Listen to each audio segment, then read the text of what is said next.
जिज्ञासा जिज्ञासा हमारी बातों से ही शुरू होती है कि भगवान नारायण के चरणों में सूर्य भगवान की सूर्योदय की पहली किरण उनके चरणों में पड़े। तो आज भी आप सुबह आकर के देखो, पहली किरण भगवान नारायण के चरणों में पड़ती है।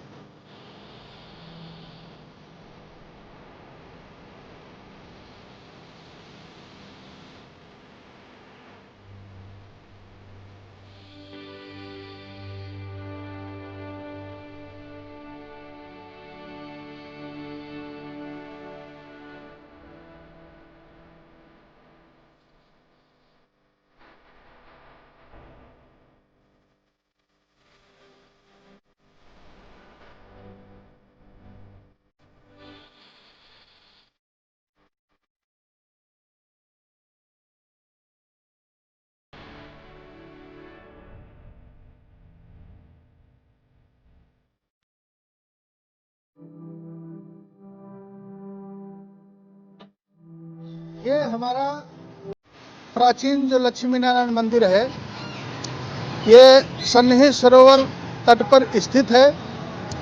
सन्निहित सरोवर, इसको सूर्य कुंड भी कहा जाता है, सूर्य भगवान का प्राचीन मंदिर भी है।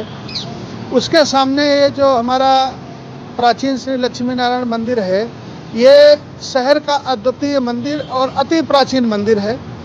इसकी आज भी वास्तुकला और एक अनुपम जो सौंदर्य है मंदिर का, जो बनाने की शैली है, वो शहर में आज भी ये अनूठा मंदिर है। और वीरवार को यहाँ विशेष महत्व रहता है, लोगों की मनोकामना पूरी होती है, बहुत श्रद्धालु आते हैं यहाँ। और यहाँ का ऐसा है कि सूर्य भगवान की पहली किरण जब सूर्योदय होता है तो भगवान नारायण के चरणों में पड़ती है। इसका इस हिसाब से इतनी ऊंचाई पर इसका गर्भगृह स्थापित किया गया। पहले पुराने हमारे जो भी महापुरुष रहे होंगे, उन्होंने वास्तुकला का बड़ा ज्ञान रखते थे। इस मंदिर की ऊंचाई इतनी दूरी तक ले गए ताकि भगवान नारायण के चरणों में सूर्य भगवान की सूर्योदय की पहली किरण उनके चरणों में पड़े। तो आज भी आप सुबह आकर के देखो, पहली किरण भगवान नारायण के चरणों में पड़ती है। और यहाँ किंवदंती कहावतें हैं कि चोल वंशों के समय राजा हर्षवर्धन ने यहाँ कुरुक्षेत्र में बहुत डेवलपमेंट किया, बड़े बड़े मंदिर धर्मशालाएं सब बनाया, जिनका इतिहास भी मिलता है। तो ये हमारा मंदिर जो है चोल वंशों के समय का बना हुआ है। और यहाँ पर जो है हमारे बाबा शिवगिरी, ये हमारा मंदिर श्री पंचायती अखाड़ा महानिर्वाणी के जो एक महान सिद्ध महात्मा थे, जिनकी पीछे समाधि बनी हुई है, बाबा शिवगिरी, यहाँ पर उन्होंने मंदिर बनवाया था।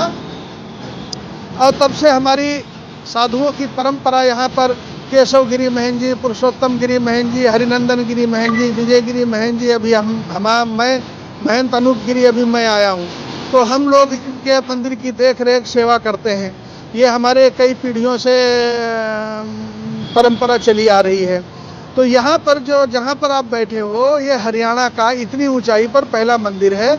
और यहाँ जो भगवान नारायण सूर्य कुंड के सामने भगवान नारायण का मंदिर है, इनका इसलिए यहाँ स्थापित किया गया था कि सूर्य ग्रहण के समय पूरे दुनिया के लोग, बड़े बड़े सेनाएं लेकर के राजा लोग यहाँ आया करते थे अपनी अपनी सेनाओं के साथ। और कई कई दिन तक यहाँ बड़े बड़े दान पुण्य किया करते थे। पहले मंदिरों का चलन नहीं था, तो उस समय सूर्य कुंड मतलब सामने सन्निहित सरोवर में सूर्य ग्रहण के समय स्नान करके, यहाँ कोई पूजा स्थल नहीं था, तो फिर राजा हर्षवर्धन ने भगवान लक्ष्मी नारायण का मंदिर की स्थापना किया बाबा शिवगिरी की प्रेरणा से। और फिर सूर्य ग्रहण में सरोवर में स्नान करके, भगवान नारायण के दर्शन करके, पूजा करके, और अपनी श्रद्धा शक्ति के अनुसार जो भी दान दिया जाता है वो अक्षुण्ण होता है, मतलब उसका पुण्य कभी क्षय नहीं होता है। ये परंपरा है यहाँ। और आज भी हमारे बहुत देश विदेश के लोग और यहाँ शहर के भी बहुत श्रद्धालुओं की आस्था है। और भगवान नारायण सभी के ऊपर अपनी कृपा आशीर्वाद बनाए। हमारी